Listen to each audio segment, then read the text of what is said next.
आमच्या लहानपणी रात्रीचं जेवण झाल्यावरती आमची आजी घरातल्या सगळ्या लहान मुलांना घेऊन अंगणात यायची. पूर्वी प्रत्येक घरासमोर अंगण असायचं आणि या अंगणामध्ये म्हणायची एक 15-20 मिनिट तरी तुम्ही सगळ्यांनी खेळा.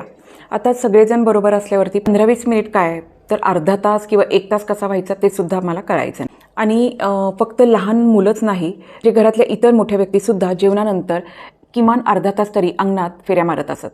तर यालाच शतपावली असं म्हणलं जातं. पण आजकाल आपली जी काही जीवनशैली बदललेली आहे, जे काही लाईफस्टाईलमध्ये चेंजेस झालेले आहेत, त्यामुळे आपल्या जेवणाला एकतर उशीर होतो आहे आणि उशिरा जेवण करून लगेच झोपी जाणं असा एक नवीन पायंडा पडलेला दिसून येतो. त्यामुळे जेवणानंतर ही शतपावली करणं किंवा एक 15 मिनिट वॉकला जाणं हे कुठेतरी बंद झाल्याचं दिसून येतं आहे.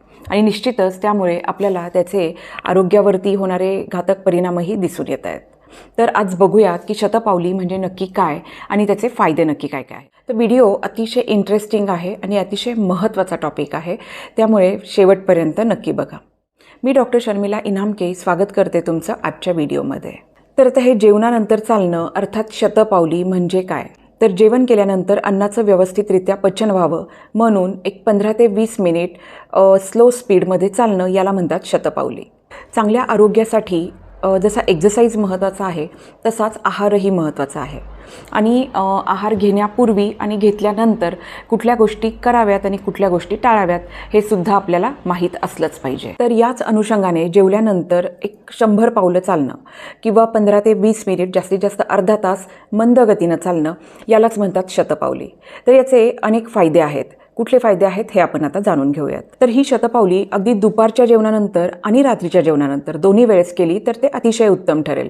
म्हणजे जरी तुम्ही दुपारी ऑफिसमध्ये असाल तरी जेवणानंतर एक 100 पावलं जर तुम्ही चालून आलात, 10 मिनिट जर पाय मोकळे केले तर ते निश्चितच तुमच्या आरोग्यासाठी चांगलं असेल आणि पचनासाठी सुद्धा चांगलं असेल. आणि रात्रीच्या जेवणानंतर सुद्धा जेवण झाल्यानंतर टी व्ही समोर लोळत पडण्यापेक्षा जर तुम्ही 10 मिनिट तरी जर चालून आलात तर त्यामुळे आपल्या आरोग्याला खूप चांगले फायदे हे मिळू शकतात. तर जेवणानंतरचं हे जे चालणं आहे किंवा शतपावली आहे, तर ही शतपावली करताना खूप भराभर चालणं अपेक्षित नसतं.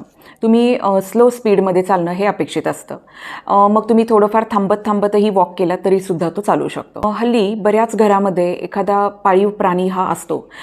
फॉर एक्झाम्पल जर आपल्या घरात कुत्रा असेल तर त्याला सकाळ संध्याकाळ लोक फिरायला घेऊन येतात. तर रात्री जेवणानंतर अशा या पाळीव प्राण्यांना घेऊन त्यांच्यासोबत जरी आपण वॉक केला तरीसुद्धा ही एक अतिशय चांगली सवय पूर्ण फॅमिलीसाठी ठरू शकते. शतपावलीमुळे नक्की कुठले फायदे आपल्या शरीराला होतात हे आपण आता जाणून घेऊयात. तुम्ही जेवणानंतर शतपावली करायला गेलात तर तुम्ही नक्कीच नोटीस कराल की एक आपला मूड बदलून जातो, एक शांत समाधानी असं वाटतं. आणि हे होतं एंडॉर्फिन या हॉर्मोनमुळे.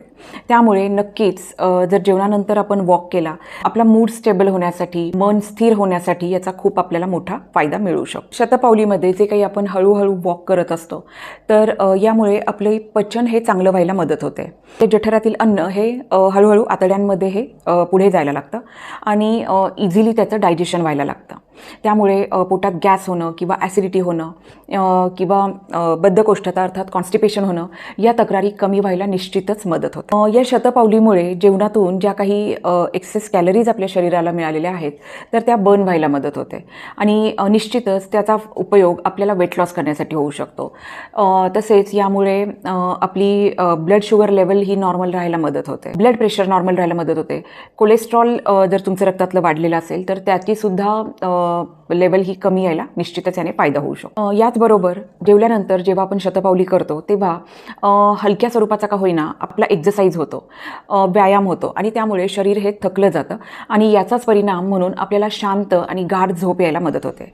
त्यामुळे बऱ्याच जणांना जी काही झोप न येण्याची तक्रार दिसून येते तर त्यावर हा एक चांगला उपाय ठरू शकतो. तसेच शतपावलीसाठी गेल्यावरती तुम्ही पुढच्या दिवसाचे नियोजनही मनातल्या मनात करू शकता. त्यामुळे तुमच्या वेळेचं नियोजनही योग्य पद्धतीने होऊ शकतं. तर अशी ही शतपावली जेवणानंतर साधारण एक अर्ध्या तासाने केली तर त्याचे आपल्याला चांगले फायदे हे मिळू शकतात.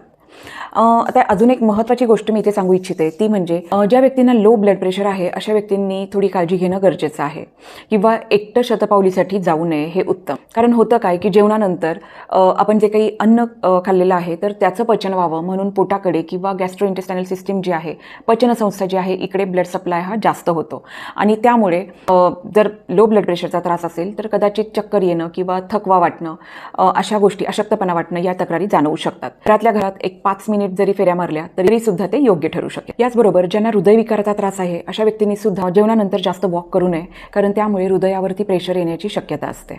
तर हे होते जेवणानंतर शतपावली करण्याचे खूप सारे फायदे. मला खात्री आहे की तुम्ही नक्कीच हे फायदे ऐकून जर शतपावली करत असाल तर ती कंटिन्यू कराल आणि जे कोणी शतपावली करत नसतील तर ते यापुढे सुरू करतील.